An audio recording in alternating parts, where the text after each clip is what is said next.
Are we going? Yeah. Okay. So this is our semi-drunk history video. I'm Mitch. Doug. And Dakota. And we're going to talk about the civil rights movement in the 60s and 70s and overall, and the positives and negatives that it had. We're basically going to go by order of document that we reference and kind of feed off of each other. So, mine is document 164 using the Southern Manifesto.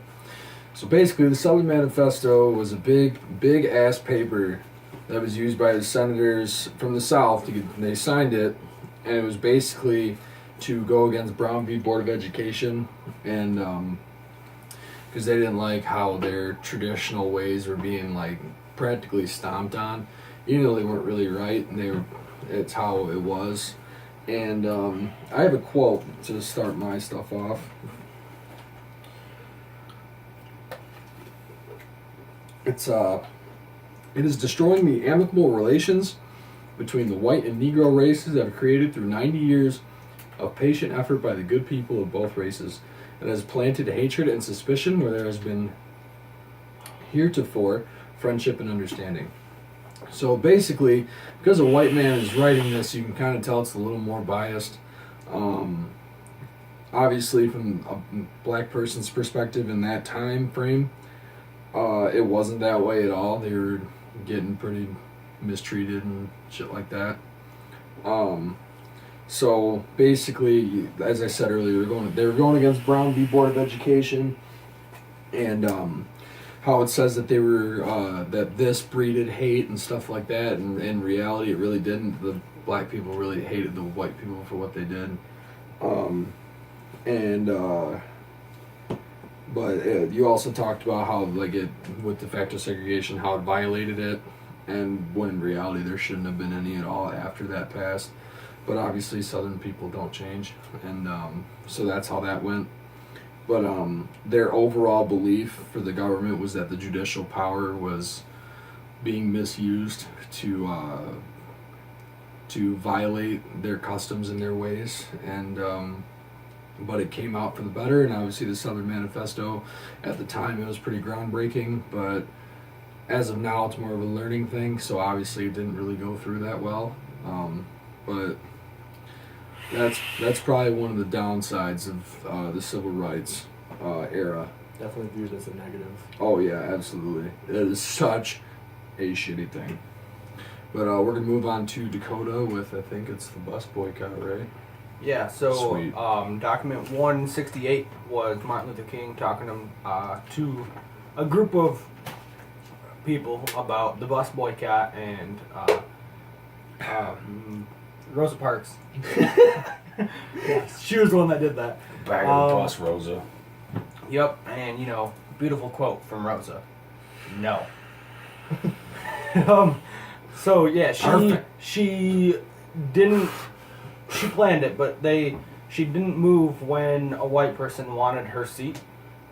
So it was kind of the start of a lot of the civil rights movements, all the boycotts and strikes. And Martin Luther King was talking about how he liked the way that she did it because she wasn't someone that was feared in the community. She was someone that was very respected.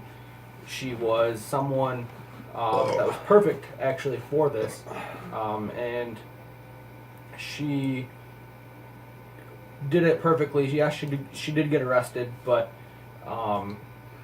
she started off these boycotts very well. He liked that, and it was a great symbol of what he wanted, actually. It was non-violent and not breaking any laws that they didn't want changed. So breaking the law of not moving to the back of the bus is what she did. And later that did get changed, so black people could sit anywhere on the bus, didn't have to give up seats for white people. But the whole document was about, it was all about how he wanted all the protests to go. All non-violent. And Oh my god. stop it, Doug. Holy shites.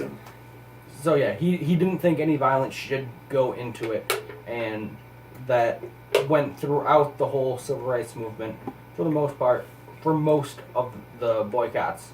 Other people used violence, like Malcolm X and the Black Panthers, but he saw that the nonviolent ones were going to work better.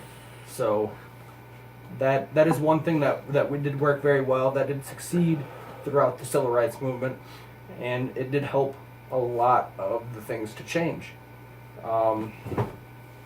And now I don't remember what I was going to say. All right, so trailing off from that, a while after the bus boycotts, when they were still protesting down in Alabama, where essentially the heart of the segregation was, Martin Luther King Jr. Keep going. Okay, he got arrested and was in jail, and Give me this fucking document book you get. anyway, he got arrested, wrote a letter that was essentially a call to everybody explaining why their cause was just. And it was basically saying that all the African Americans were fed up with being segregated against, and it was just like a boiling point at which it was time to take action now, because if they didn't do it now, then it wouldn't happen. And I have a quote from document 169, and that quote is: "There comes a time when the cup of endurance runs over and men are no longer willing to be plunged into the abyss of despair." And that was essentially him signaling, like, hey, we're fed up with this. Like, we need to stop this. It's our time to kind of be recognized as normal citizens and have all of our God-given rights. Like, females have already been granted the right to vote. Yes, we've been granted the right to vote, but we're still segregated, and this isn't right. We're all humans here. Shit. And then that kind of relates to, in the real world, the Black Lives Matter Party, or their kind of group and affiliation, although they use more violent means and they use different ways of protesting, and you guys need to shut the fuck up. Hey, And watch your damn language. And yeah. Well- So basically there's that. And then he was also fed up at the white politicians, like the moderates, like we discussed in class, saying how they just needed to wait it out and everything would work itself out eventually. They were like, no, it's easier for you guys to say to wait because you're not the ones being segregated against. In his quote, it says, "Perhaps it is easy for those who have never felt the stinging darts of segregation to say wait."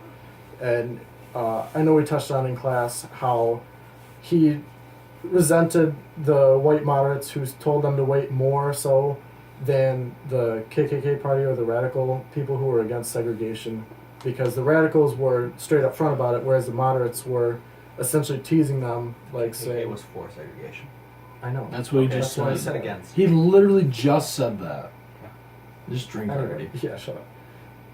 Anyway, and they were essentially teasing them with the thought of segregation, saying like, "Oh yeah, we support you, but like if you just wait for it, it'll come."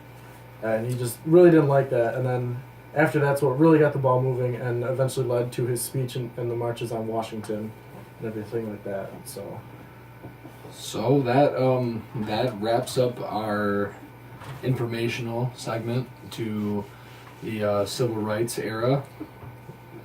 As you can tell, we came up with 2 positives and 1 negative, and overall the movement was positive. It gained black people the right to vote and not be discriminated against. They didn't get poll tax. They didn't have to take intelligence tests at the polls, so they could actually vote. They weren't segregated in the South anymore. At least de jure wise, I guess. Well, yeah. But yeah, so that's it. And thank you for letting us participate in your class. And we learned one thing really, really well from your class. And well, that was dope. Guns. And fucking in the street. Have a great night, Peterson.